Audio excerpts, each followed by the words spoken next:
Глава 83. Селянь уже изранил левую руку так, что с нее ручьями стекала кровь, и все же его действия характеризовались лишь нанесением ран, но не убийством, поэтому истинная жажда все никак не получала окончательного удовлетворения. Принц уже не мог удержать кляп во рту, свернутая ткань выпала, а руки его тем не менее орудовали все с большей ожесточенностью. Следующий удар пришелся в левую ногу, и притом довольно глубоко. Услышав отчетливый звук разрезаемой плоти, юный воин не выдержал и решительно бросился к принцу. Звук приближающихся шагов заставил селяня в испуге попятиться вглубь пещеры, и даже когда принц уперся спиной в стену, продолжал изо всех сил съеживаться, будто от этого зависела его жизнь. «Нет, нет, нет! Не подходи, не надо, нет!» Второй кровавый барьер был установлен селянем именно для того, чтобы сдерживать его самого, но не юношу, чтобы тот в случае чего мог отступить в безопасное место.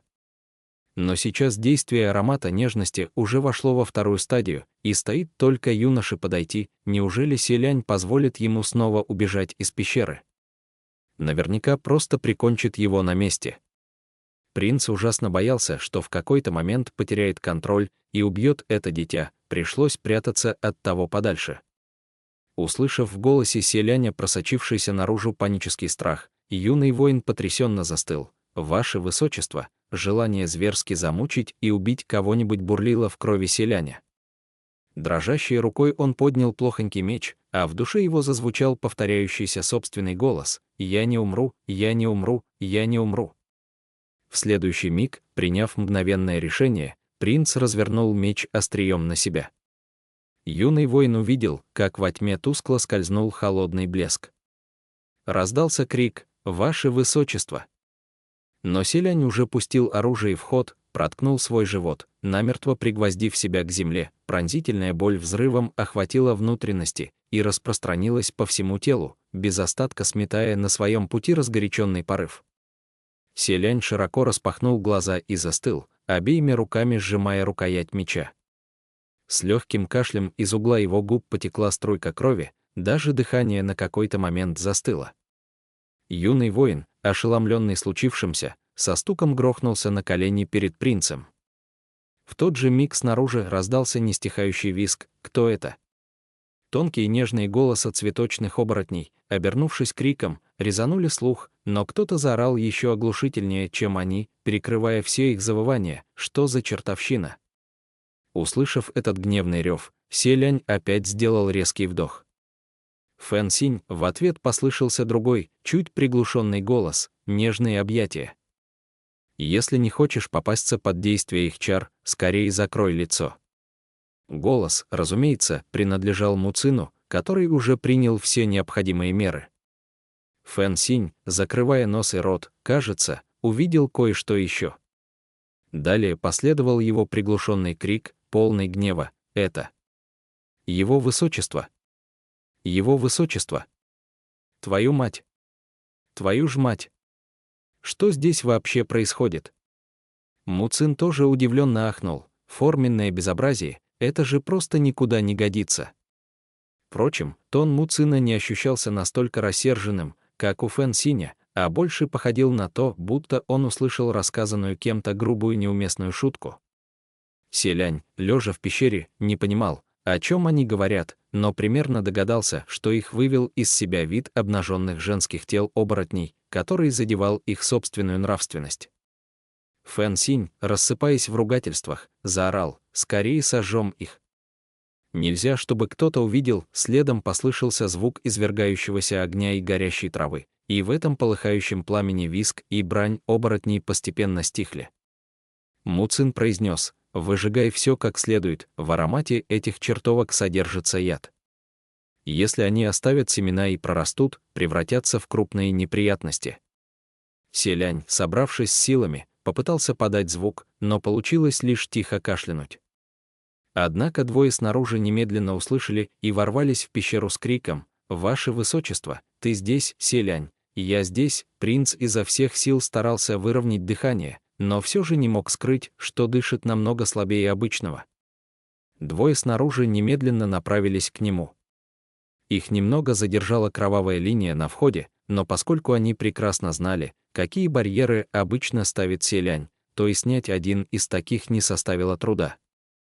Фэн Синь зажег пламя на ладони, прошел несколько шагов, но, еще не добравшись до конца пещеры, вдруг спросил, кто здесь. Му Цин тоже насторожился. В пещере есть кто-то еще. Селянь ответил, все в порядке. Это рядовой солдат. Лишь его слова заставили двоих вздохнуть спокойно и продолжить продвигаться дальше. Яркое пламя озарило всю пещеру, окрасив своды теплым оранжевым цветом. Селянь лежал на земле, его длинные волосы расстилались вокруг, верхнее одеяние окончательно соскользнуло с плеч, а в животе торчал длинный меч, пригвоздивший его к полу. От такой картины оба юноши перепугались не на шутку. Фэн Синь склонился над принцем. «Кто это сделал?» Селянь ответил, «Я сам». Му Цин на ответ озадачил, что это значит. Селянь покачал головой, «Не спрашивайте». Иного выхода не оставалось, пришлось прибегнуть к такому шагу. «Скорее высвободите меня». Му Цин подошел, с хмурым видом вынул меч и бросил рядом. Клинок громко звякнул о землю, а юный воин тут же его подобрал. Фэн Синь помог Селяню подняться, накинул на него верхнее одеяние, и лишь теперь Селянь смог поведать им в общих чертах, как прошла эта потрясающая ночь в компании нежных объятий. «Вы прибыли быстрее, чем я ожидал». «А где Цижун?» Фэн Синь ответил, «Цижуна государь запер во дворце». Он постоянно шатался снаружи, разгуливая по улице с кичливым видом, поэтому его оказалось так легко выследить и изловить. Однако малец понял, что по возвращении нужно первым делом отыскать нас, значит, кое-что все же разумеет. Стало быть, как бы Цижун не ненавидел двоих подчиненных селяня, ему тем не менее известно, насколько они сильны. Юноши вначале решили, что один из них останется защищать город, но Цижун орал благим матом и гневно вопил, да еще принес им драгоценный меч, который Селянь благословил собственной кровью, тем самым зародив в них подозрение, что истинная опасность превосходит ожидания и что лучше отправиться вместе. Горбатый склон оказался окружен такой тяжелой демонической ци, что им даже не пришлось тратить время на поиски, очень скоро юноши прибыли сюда. Поскольку Селянь обладает телом вознесшегося божества, обыкновенным клинком серьезно поранить его совершенно невозможно, и от такой раны он бы точно не умер. Но все же за 20 лет он еще ни разу не проигрывал в настоящем бою или же несмертельном поединке, подобное тяжелое ранение принц получил впервые. Для восстановления неизбежно требовалось какое-то время, поэтому Фэн Синь посадил принца себе на спину и вознамерился вернуться в императорский дворец. От живота расходились волны незнакомой ранее боли, Селянь то и дело хмурился, но все же старался превозмогать эти ощущения. Он спросил, «По пути сюда вы ничего не встретили?» Му Цин ответил, «Нет». Селянь, втянув воздух, произнес, «Будьте осторожны». Объявилось нечеловеческое создание, он хотел было рассказать о человеке в белых одеждах и маске, что плачет и смеется, но ощутил, что на самом деле слишком обессилел и морально утомился, чтобы делать это сейчас. Краем глаза принц уловил юного воина, который шел за ними следом, прижимая к груди окровавленный меч. Успокоившись, он закрыл глаза, чтобы скопить силы, и тяжело провалился в сон. С тех самых пор, как Селянь сам попросил о нисхождении в мир смертных, уже почти целый месяц он не смыкал глаз. Каждодневно накапливающаяся усталость навалилась на него вся скопом, и в итоге принц проспал беспробудно 3 дня. Через 3 дня он резко пробудился и обнаружил, что лежит на кровати в комнате с великолепным потолком, а значит, в императорском дворце. Принц разом сел на кровати и позвал, Фэн Синь. Фэн Синь на улице тренировался в стрельбе из лука. Услышав зов, юноша вошел и поприветствовал, «Ваше Высочество». Рана на животе селяня давно затянулась, он тут же встал с кровати и спросил, «Я ведь долго провалялся, да?» «Что-нибудь случилось за это время?» Фэн Синь ответил, «Не волнуйся. Всего лишь несколько дней, за это время вражеская армия не нападала на нас. А если бы напала, разве мы не разбудили бы тебя? Вернись на кровать, ты опять не надел обувь». Только теперь Селянь успокоился и уселся обратно на кровать. Помолчав немного, он спросил: «А где Муцин?» Муцин тоже вошел в комнату, неся в руках приготовленные для селяня одеяния. «Здесь». Он принялся прислуживать принцу, помогая одеться, а Фэн Синь тем временем заговорил: «Однако, несмотря на отсутствие сражений, мы кое-что все-таки обнаружили». Селянь спросил, что именно, ему ответил Муцин: «Помнишь, мы говорили о подозрительном прогрессе войска Юнань? Еще сомневались, нет ли у них поддержки со стороны. Когда мы осматривали горбатый склон, обнаружили несколько человек. Одежды на них были местные, но вот говор весьма странный, не похожий на людей Синьлэ. Я арестовал их и выяснил, что противника в самом деле тайно поддерживают другие государства, незаметно поставляя провиант и амуницию. В противном случае огромное множество людей Юнани не смогли бы продержаться до сегодняшнего дня, теснясь среди диких гор и питаясь подножным кормом и корой с деревьев. Фэн Синь ругнулся: «Мать их, все притворялись добрыми друзьями, а в такой сложный для нас час мутят воду. Просто мечтают, чтобы мятеж в Синьлэ разгорелся как можно сильнее». Государство Синьлэ занимало обширные территории, богатые немалыми природными ресурсами. Здесь в изобилии добывали золото и драгоценные камни, на что приграничные государства уже много лет точили зуб. Селянь давно предполагал, что подобное может случиться. Он покачал опущенной головой, но вспомнил кое о чем другом и спросил: «А тот мальчишка?» Фэн Синь переспросил: «Который?» «Рядовой. В тот день мы торопились скорее отнести тебя к советнику, никто не обратил внимания на паренька. Наверное, он вернулся в свой отряд». Когда Муцин одел селяня, тот опустил руки и с прямой спиной сел на кровать, произнося: «Мальчишка отлично сражается, и я думаю, из него можно сделать прекрасного воина, владеющего саблей. Под присмотром хорошего наставника он непременно поразит всех, когда вырастет. Муцин, не забудь потом отыскать мальчишку и распорядиться о его дальнейшей судьбе. Можно подтянуть его повыше». Вполне в характере селяня было, увидев у кого-то хорошую технику боя, сразу проникнуться симпатией к этому человеку.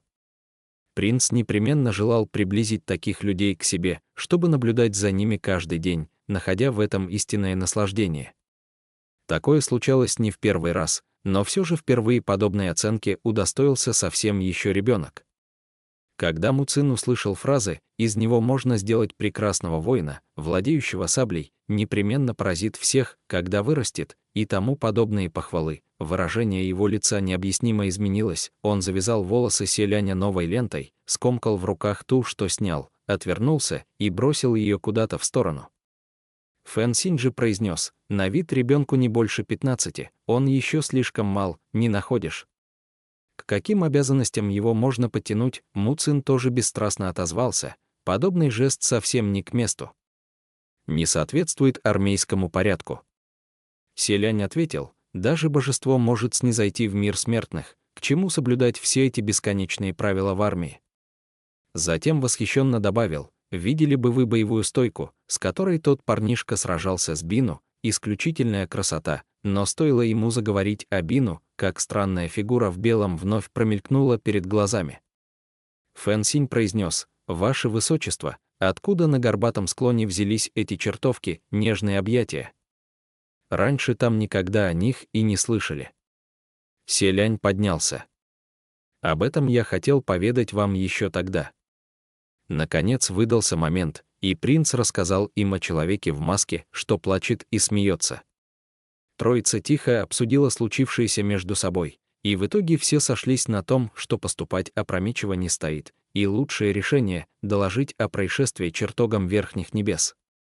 Поэтому селянь вышел за порог и поспешил сначала увидеться с государем и государыней, а затем поднялся на гору Тайцан, в храм Шинью. Раньше селянь наверняка сразу вернулся бы в столицу бессмертных, чтобы лично рассказать обо всем Цюню. Однако ситуация изменилась, он по собственной воле покинул столицу бессмертных, все равно, что отдал от нее ключи. И теперь, если захочет вернуться, не сможет открыть дверь, к тому же ушел он тогда чересчур скоропалительно. Из-за акустики в храме Шинью, когда все голоса становились звонче и громче, принцу было неловко обращаться к Цзюнь напрямую, поэтому он только со всем почтением попросил монахов зажечь несколько самых больших благовоний, передал весть, поклонившись божественному изваянию владыки Шинью, и решил для себя, что когда у владыки появится свободное время, тот его услышит. Однако для Цзюнь-У каждодневно поджигали если не 10, то 8 тысяч благовоний, обращения к нему копились бесчисленным множеством, среди которых хватало и самых уважаемых последователей. Когда сообщение принца будет услышано, зависит поистине от воли судьбы. Однако принц не смел надолго отлучаться от мирских дел и сразу же вернулся на поле боя, продолжая защищать город. Возможно, из-за огромных затрат сил в первом сражении, а также из-за того, что Фэн Синь и Му Цин постоянно старались незаметно обрубать каналы внешней поддержки войска противника, армия Юнань сменила тактику, перестала все время стремительно атаковать. За последние месяцы вспыхнуло лишь несколько мелкомасштабных сражений, поражения в которых не несли больших потерь. По сравнению с первой битвой, они просто-напросто выглядели мелкими и незначительными. Странная фигура в белом больше не появлялась, и потому напряженная обстановка в императорской столице Синьлэ постепенно пошла на спад. И Селяню выпала редкая возможность покинуть передовую и пройтись по городу, облегчить душевное состояние. Он перешел через каменный мостик, тронул рукой висящие ветви ивы, поглядел на резвящихся в воде под мостом ослепительно-красных карпов, что проплывали, виляя хвостами, и даже позавидовал этим рыбкам. Немного постояв в задумчивости, принц вдруг почувствовал, что кто-то сзади наблюдает за ним. Обернувшись, он никого не увидел, что показалось ему весьма странным. Впрочем, не ощутив ни смертельной угрозы, ни злонамерения, Селянь решил не обращать внимания. Спустившись с моста, он направился дальше по улице Шинью. Все без исключения встречные прохожие отвешивали ему поклоны и произносили приветственное «Ваше Высочество», наследный принц, кто-то, взволнованно, кто-то, с почтением, кто-то, радостно. Селянь каждому отвечал улыбкой и кивком. Пройдя еще немного, он снова почувствовал за спиной следящий за ним взгляд. На этот раз принц всерьез задумался. Резко развернувшись, он поймал преследователя с поличным, приметил, как за ивой мелькнул чей-то силуэт, высунувшийся наполовину. Селянь подошел к дереву и протянул руку, чтобы схватить наблюдателя. Но обнаружил прячущегося за ивой юношу с повязками на лице. Принц невольно замер и произнес: «Ты, юноша с замотанной бинтами головой, закрыл лицо руками крест-накрест, только через заплатанные рукава выглядывал черный как ночь глаз». Парнишка бесцветным голосом проговорил: «Ваше Высочество, наследный принц». «Я не специально». Селянь указал на него пальцем. «Это ведь ты той ночью». Стоило только это произнести, принц тут же вспомнил, что случилось несколько месяцев назад и как плачевно он выглядел тогда. В голове вихрем закружились картины происшедшего, Селяня бросила в краску. Ощутив легкую неловкость, он поспешно кашлянул и продолжил: «Так, значит, это ты. Я все время хотел отыскать тебя, но навалилось так много дел, что я позабыл. КХМ. Ты ведь рядовой армии. Что ты делаешь в городе?» Юноша остолбенел и тихо произнес: «Я больше не служу там». Селяню это показалось странным. «А почему?» Юноша удивился еще сильнее принца: «Меня выгнали». «Ваше Высочество, вам ничего не известно». Селянь, не понимая, произнес: «О чем? Ясно ведь, что принц давным-давно говорил Му Цину, что это дитя, многообещающий талант, что о его судьбе следует позаботиться, подтянуть его повыше. Как же вышло, что после его особого повеления паренька, напротив, выгнали из рядов армии?» Юноша, похоже, чем-то взволновался, даже обрадовался. Он тут же опустил руки и воскликнул: «Ваше Высочество, так вы ничего не знали». «А я думал». Чем дальше, тем более странным все это казалось Селяню. «Давай-ка, расскажи мне все по порядку. Почему тебя выгнали? Кто тебя выгнал? Почему ты считал, что мне об этом известно? И еще, о чем ты думал?» Юноша сделал к нему шаг, но не успел и рта раскрыть. Прямо в тот же миг на улице Шинью послышался визг, исполненный ужаса. Селянь рывком обернулся на крик и увидел, как в их сторону бежит человек, чуть не падая и закрывая руками лицо.